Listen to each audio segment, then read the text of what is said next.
Hello students, welcome back to Science Adda.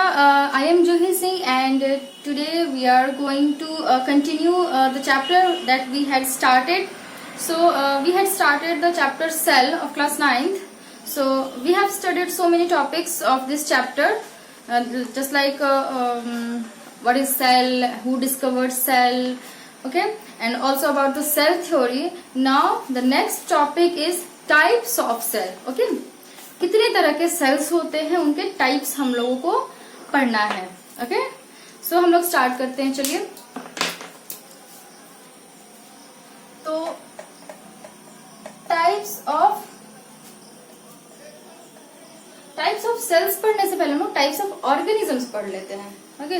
Organisms कितने type के होते हैं तो उसको पढ़ लेंगे, उसके बाद टाइप्स ऑफ सेल भी पढ़ेंगे। Types of organisms on the basis of presence of cell। Organisms के बारे में हम लोगों को पढ़ना है। कितने तरह के ऑर्गेनिजम्स होते हैं, किस बेसिस पे कि उनमें सेल होता है या नहीं होता है, प्रेजेंस के बेसिस पे। तो मेनली 2 टाइप्स के ऑर्गेनिजम्स होते हैं on the basis of presence of cell. कौन सा? सेल्यूलर organism,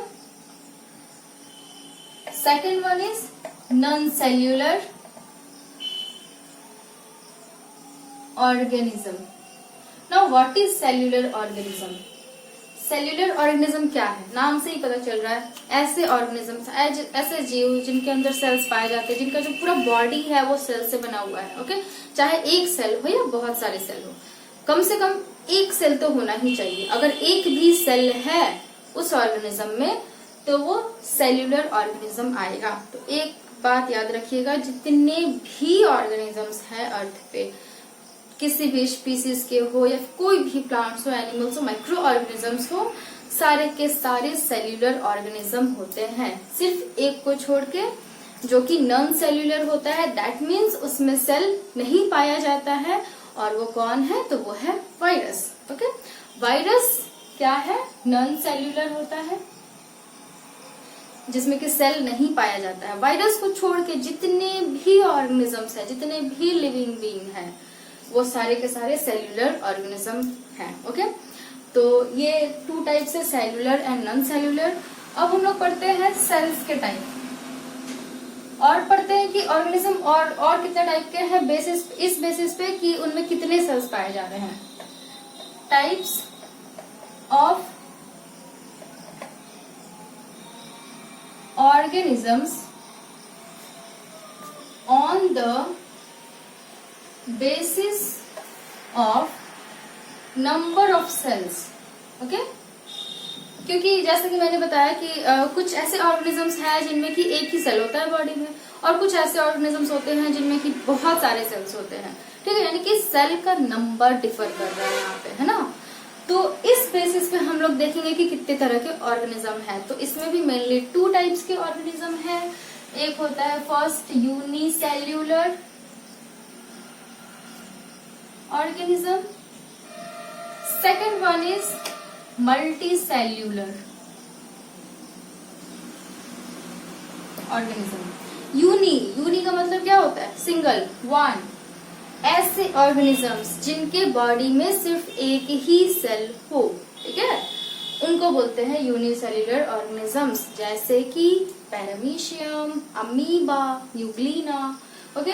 ये जितने भी ऑर्गेनिजम्स हैं, माइक्रो ऑर्गेनिजम्स जो होते हैं यूनिसेल्यूलर होते हैं। बैक्टीरिया हो गया, है ना, तो इनके बॉडी में सिर्फ एक ही सेल होता है, एक ही सेल से इनका पूरा बॉडी बन जाता है, तो इनको बोलते हैं यूनिसेल्यूलर ऑर्गेनिजम्स। मल्टीसेल्यूलर, मल्टी का मीन्स ही होता है बहुत सारे, है ना, मोर देन 2 या फिर मोर देन 2 या 2 से अधिक अगर किसी के बॉडी में सेल्स हैं तो वो मल्टीसेल्यूलर में आता है। मल्टीसेल्यूलर के एग्जांपल आपको बहुत सारे मिल जाएंगे। अगर आप अपने आसपास आप देखिएगा तो जितने भी हैं सारे के सारे मल्टीसेल्यूलर ही है, ओके। अब माइक्रोस्कोप लेके अगर आप माइक्रो ऑर्गेनिज्म को देखने लगे अमीबा को, बैक्टीरिया को, तो वो मल्टी सेल्यूलर नहीं है, वो यूनिसेल्यूलर है।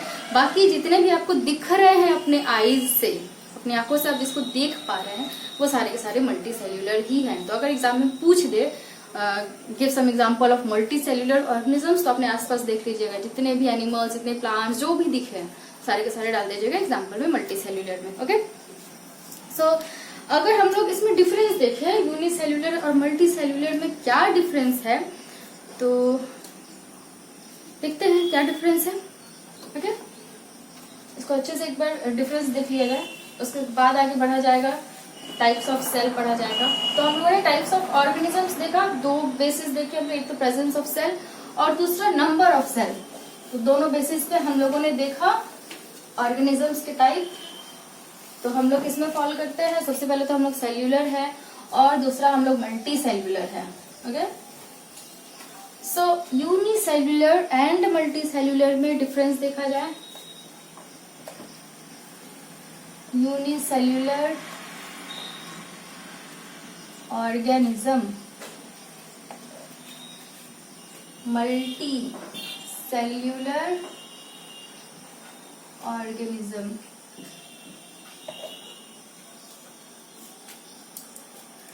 First difference, made up of only one या फिर सिंगल सेल, सिर्फ एक ही सेल से उनका बॉडी बना हुआ होता है। ये मेड अप ऑफ टू और मोर देन टू सेल्स, सिर्फ दो या दो से अधिक सेल से मिलकर बना हुआ होता है। नेक्स्ट, यूनिसेल्यूलर में एक ही सेल है, तो जितने भी फंक्शंस होंगे बॉडी के वो सारे के सारे परफॉर्म कौन करेगा, तो एक ही सेल करेगा, जितने भी काम है बॉडी के। ठीक है, आपको फूड चाहिए, आपको एक्सक्रीट करना है या फिर आपको एनर्जी प्रोड्यूस करना है, जितना भी काम है बॉडी का वो सारा का सारा एक सिंगल बेचारा सेल करेगा। तो यूनिसेल्यूलर में जितने भी फंक्शंस होते हैं वो एक सिंगल सेल ही परफॉर्म करता है। But in multicellular there are lots of cells, बहुत सारे सेल्स है बॉडी में। तो अगर बहुत सारे सेल्स है तो उनका काम भी डिवाइड हो जाता है ना, कि चलो तुम ये काम कर लो, तुम वो काम कर लो। जैसे कि डाइजेस्टिव सिस्टम की अगर हम लोग बात करें, तो डाइजेस्टिव सिस्टम में जो जितने भी पार्ट्स हैं, ठीक है, जो भी डाइजेस्टिव सिस्टम के पार्ट्स हैं हम लोगों ने पढ़ा हुआ है।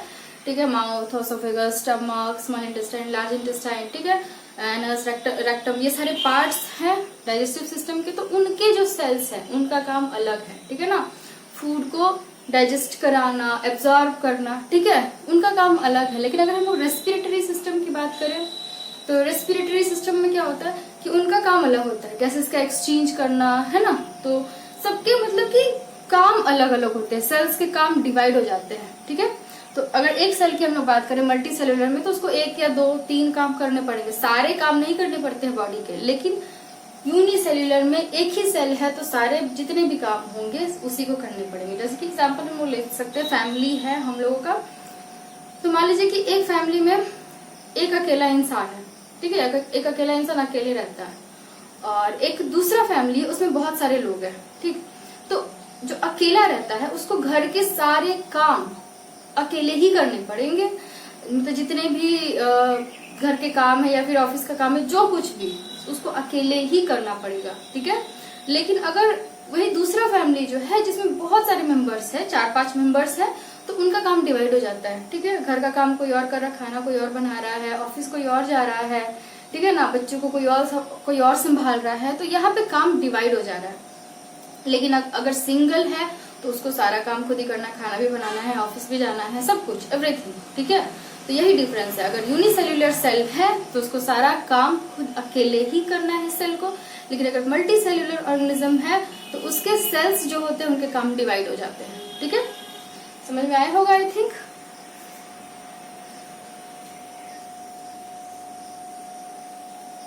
All functions of body is performed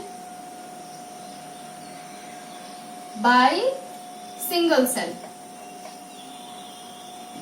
okay. Unicellular में एक ही सेल सारे फंक्शंस को परफॉर्म कर रहा है, but in multi cellular a single cell perform one or two function of the body. लेकिन अगर मल्टी सेल्यूलर है तो अगर एक मेंबर की बात करें, एक सेल की बात करें, तो एक सेल को एक या दो काम करना पड़ रहा है, सारा काम नहीं करना पड़ रहा है। ठीक है, तो ये है दूसरा डिफरेंस। थर्ड है यूनिसेल्यूलर जो ऑर्गेनिज्म होते हैं उनका लाइफ स्पैन शॉर्ट होता है। Life span is short, but multi cellular में लाइफ स्पैन लॉन्ग होता है। Life span is long. अब लाइफ स्पैन क्या है? जीवन काल, कितने समय तक वो जीवित रहता है। तो यूनिसेल्यूलर कम टाइम तक जीते हैं, बट मल्टी सेल्यूलर लंबे समय तक जीवित रह सकते हैं। So these are the difference between unicellular and multicellular organisms. So the next topic is types of cells. हम लोगों ने ऑर्गेनिज्म के टाइप पढ़ लिए, तो अब हम लोग को नेक्स्ट पढ़ना है टाइप ऑफ सेल्स। सेल्स के टाइप पढ़ लेते हैं हम लोग। ओके,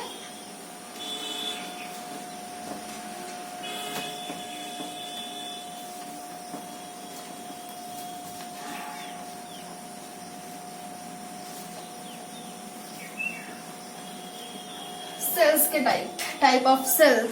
ओके,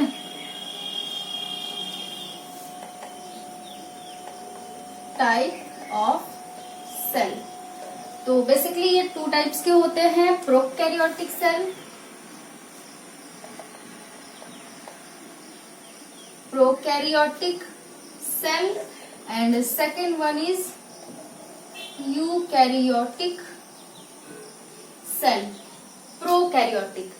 सो वर्ड देखिए, प्रो मीन्स प्रिमिटिव टाइप, पुराना। ठीक है, प्रोकैरियोटिक सेल, और यूकैरियोटिक मीन्स न्यू, नए टाइप का। तो प्रोकैरियोटिक सेल वो होते हैं जो प्रिमिटिव टाइप के होते हैं, उतने डेवलप नहीं होते हैं। सेल के अंदर जो जो पार्ट्स पाया जाना चाहिए, जनरली जो हम लोग सेल पढ़ते हैं, आप लोगों ने क्लास 8 में भी पढ़ा होगा सेल के बारे में ऑब्वियसली।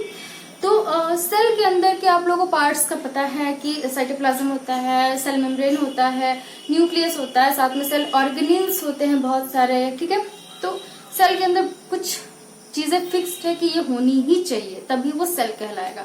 तो जो प्रोकैरियोटिक सेल होते हैं उनमें वो जो डिमांड है, वो जो क्राइटेरियन है कि ये सेल होना चाहिए, अगर सेल के अंदर ये सारी चीजें हैं तो प्रोकैरियोटिक में वैसा नहीं होता है। जैसे कि प्रोकैरियोटिक में न्यूक्लियस तो होता है, ठीक है, हम लोग जानते हैं कि सेल के अंदर न्यूक्लियस होता है। प्रोकैरियोटिक में भी न्यूक्लियस होता है, बट न्यूक्लियर मेम्ब्रेन नहीं होता है। ठीक है, मान लीजिए कि ये हमने बनाया प्रोकैरियोटिक सेल, ठीक है, साइटोप्लाज्म भी है, सेल मेम्ब्रेन भी है, न्यूक्लियस भी है, बट न्यूक्लियर मेम्ब्रेन नहीं होता है। जैसा कि हम लोग जानते हैं कि जो न्यूक्लियस होता है एक मेम्ब्रेन से घिरा हुआ होता है। ठीक है, ये मेम्ब्रेन से, तभी तो हम लोग बोलते हैं कि हाँ भाई ये न्यूक्लियस है, गोल टाइप का दिखता है हम लोग को सेल के अंदर। बट प्रोकैरियोटिक में ये मेम्ब्रेन नहीं होता है। तो जो न्यूक्लियस के अंदर जितनी भी चीजें होती है वो सेल के अंदर ऐसे ही साइटोप्लाज्म में स्कैटर्ड होती है, फैली हुई होती है। तो अब सब फैली हुई है तो क्या हम लोग बोलेंगे कि न्यूक्लियस है? नहीं बोलेंगे ना, लेकिन न्यूक्लियस के अंदर जो चीजें होती है वो है, बट वो स्कैटर्ड है, क्योंकि उनको कोई घेरे हुए कोई वॉल नहीं है, कोई मेम्ब्रेन नहीं है, न्यूक्लियर मेम्ब्रेन नहीं है।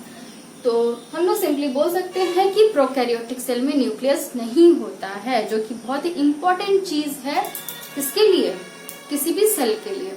लेकिन जो यूकैरियोटिक सेल है इसमें न्यूक्लियस होता है, साथ में न्यूक्लियर मेम्ब्रेन भी होता है प्रॉपर। प्रोकैरियोटिक सेल में बहुत सारे सेल ऑर्गेनेल्स तो होते ही नहीं है। सेल ऑर्गेनेल्स जैसे माइटोकॉन्ड्रिया, गोल्गी बॉडी, राइबोसोम्स, है ना। तो बहुत सारे सेल ऑर्गेनेल्स प्रोकैरियोटिक में नहीं होते हैं, बट यूकैरियोटिक में होते हैं। प्रोकैरियोटिक में अगर कोई सेल ऑर्गेनेल है भी तो उसमें भी मेम्ब्रेन नहीं होता है, यानी कि मेम्ब्रेन बाउंड ऑर्गेनेल्स नहीं होते हैं। किसी भी ऑर्गेनेल में अगर मेम्ब्रेन है तो उसको हम लोग बोलेंगे मेम्ब्रेन बाउंड ऑर्गेनेल्स। ओके, लेकिन अगर नहीं है तो क्या बोलेंगे, मेम्ब्रेन बाउंड ऑर्गेनेल्स नहीं है। तो किसमें होता है मेम्ब्रेन बाउंड ऑर्गेनेल्स? यूकैरियोटिक में। जितने भी ऑर्गेनेल्स है, माइटोकॉन्ड्रिया, गोल्गी बॉडी, जो भी है, सब में मेम्ब्रेन होता है, चाहे वो सिंगल मेम्ब्रेन हो या फिर डबल हो, बट मेम्ब्रेन होता है। बट प्रोकैरियोटिक में अगर ऑर्गेनेल है भी तो उसमें मेम्ब्रेन नहीं रहेगा, यानी कि मेम्ब्रेन बाउंड नहीं होता है। तो ये था कुछ प्रोकैरियोटिक एंड यूकैरियोटिक सेल के बारे में। अब है एग्जाम्पल प्रोकैरियोटिक सेल का। तो जितने भी बैक्टीरियाज हैं, साथ ही साइनोबैक्टीरिया जिसको कि हम लोग ब्लू ग्रीन एल्गी भी बोलते हैं, ये सारे एग्जाम्पल हैं आपके प्रोकैरियोटिक सेल के।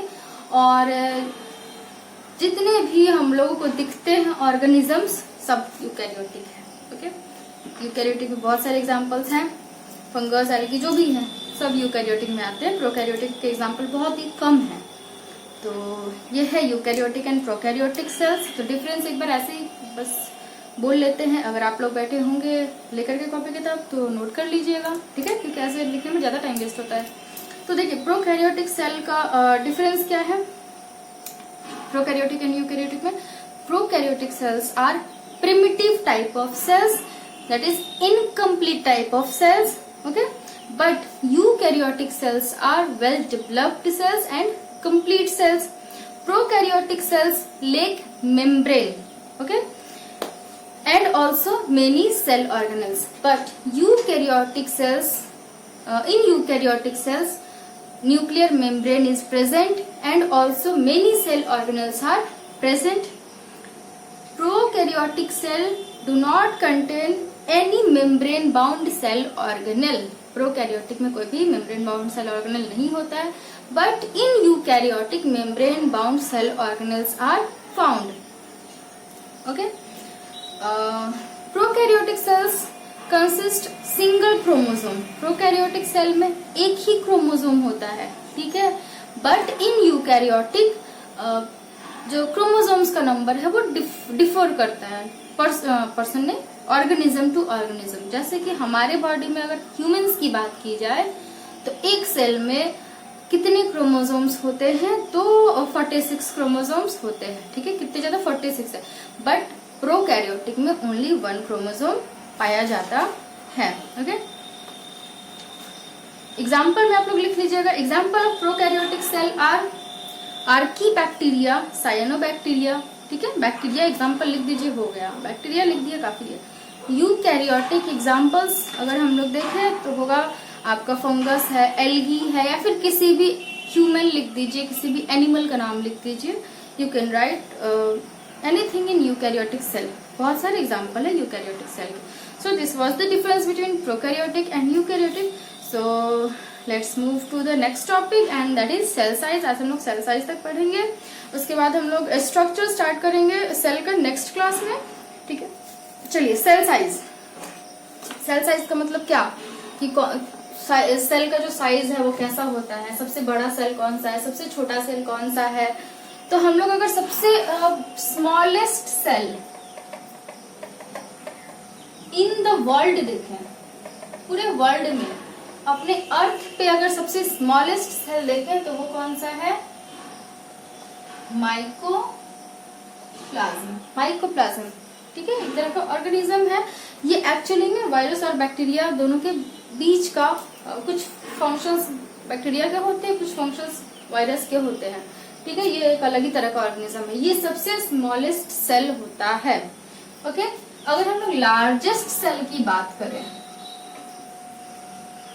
इन द वर्ल्ड, लार्जेस्ट सेल क्या हो सकता है। अच्छा, एक बात बताइए, आप लोगों ने सेल देखा है क्या? ऑब्वियसली बहुत सारे हैं, लेकिन देख नहीं सकते ना, ऐसे एक सिंगल को तो नहीं देख सकते। देखा होगा एग, हम लोग जो अंडा खाते हैं वो एक पूरा सेल ही तो है ना, एक पूरा सेल ही है वो, ठीक है।